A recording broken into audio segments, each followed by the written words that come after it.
The sound of her laughter cut through me like glass. It wasn't the kind of laugh she used to share with me, the soft, tired one after a long day, or the warm one that filled our kitchen on Sundays. This one was sharper, younger, unrecognizable. And it came from the next room. I stood frozen in the doorway, holding 2 mugs of coffee that had already gone cold. Through the crack in the door, I saw her on the couch, our couch, leaning close to a man I didn't recognize. Her hand brushed his knee as she whispered something that made him grin. My heart stuttered. They didn't see me. Not yet. For a moment, my mind tried to rationalize it. Maybe it was her coworker. Maybe it was innocent. But the way she looked at him, the same way she used to look at me, told the truth before I could ask for it. 15 years. 15 years of marriage. And she'd replaced me in my own home. I set the mugs down quietly on the hallway table, afraid the sound would give me away, though deep down I wanted it to. I wanted her to turn, to see me, to realize what she'd done. But she didn't. She just kept laughing. That night, I didn't confront her. I packed a small bag, took my wallet and keys, and walked out without a word. The air outside was heavy with rain, the kind that soaks through everything fast, but I didn't care. I didn't even know where I was going. I just knew I couldn't stay. I vanished. No note, no calls. I left the house, the memories, the pieces of myself that had become too painful to carry.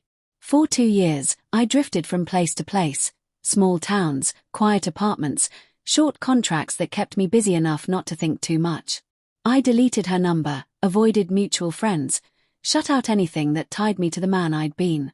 Some nights, though, when the silence grew too heavy, I'd still see her face in my mind, smiling, laughing, betraying. I'd remember the sound of the rain that night, the weight of my keys in my hand, the bitter taste of cold coffee. And I'd wonder if she ever thought of me. 2 years later, I found out she did. It was late one evening when my phone rang. The number was unfamiliar, local. I almost didn't answer, but something made me pick up. Is this Daniel Hayes? A woman's voice asked. Yes. Who's this? This is Detective Morrison. I'm sorry to bother you at this hour, but it's about your wife. Or ex-wife, I believe. My pulse spiked. What about her? She's been in an accident, the detective said carefully. She's in critical condition. Your name was listed as her emergency contact. I hadn't spoken to her in 2 years, but hearing the word wife sent a rush of old emotions crashing back. Fear, anger, grief, everything I'd buried. I'll be there, I said, before I could stop myself. When I arrived at the hospital, the sterile smell hit me first, disinfectant and something faintly metallic. The fluorescent lights buzzed overhead. Too bright, too cold. A nurse led me to her room. She was unconscious, pale against the white sheets, a faint bruise on her temple. Her arm was wrapped in bandages. For a moment, I didn't see the woman who'd betrayed me. I saw the woman I'd married, the one who used to fall asleep on my chest after long nights of talking, who cried at wedding toasts and left notes in my lunchbox. She looked fragile. Small. I sat in the chair beside her bed, unsure why I was there. Maybe to say goodbye. Maybe for closure. Maybe because, despite everything, part of me still loved her. A doctor came in and quietly explained what had happened. A car crash. Late at night. The other driver ran a red light.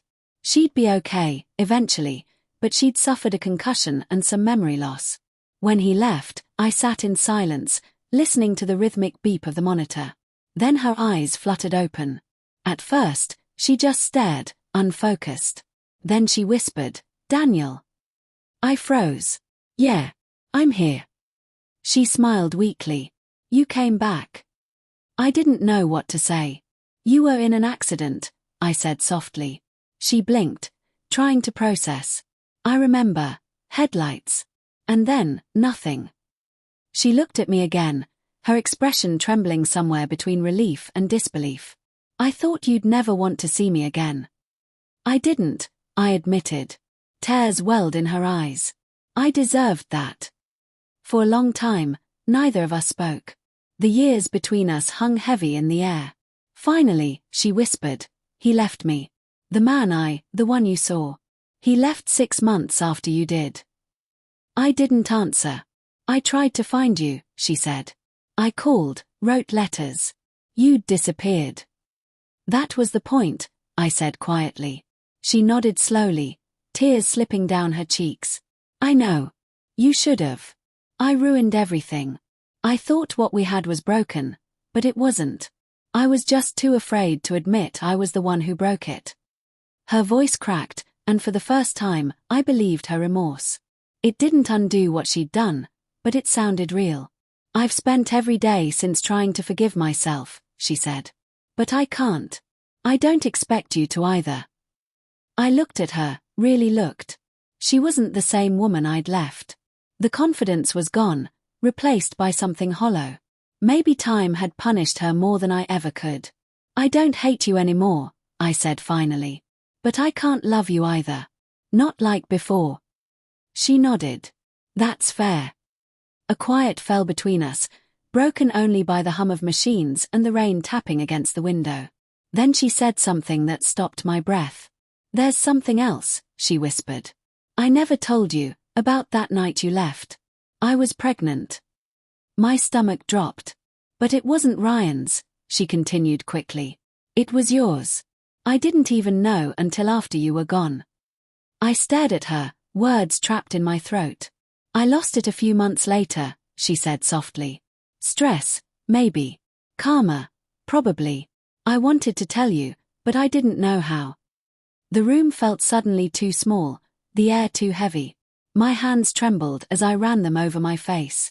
2 years. I'd spent 2 years believing we were done forever, never knowing what could have been.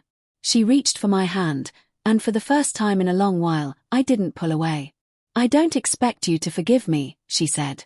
I just wanted you to know the truth before it was too late. I looked at her, and despite everything, despite the betrayal, the years apart, the ache, I felt something shift inside me. Not love. Not forgiveness. Something quieter. Closure, maybe. When I left the hospital that night, the rain had stopped. The streets glistened under the streetlights, and the air smelled like wet earth and renewal. I didn't look back. She'd thrown away our marriage once, and I'd vanished to survive it. But maybe what happened that night, the crash, the truth, the confession, wasn't about rebuilding what was lost. Maybe it was about finally letting go of the ghost of what we used to be. And for the first time in years, I felt free.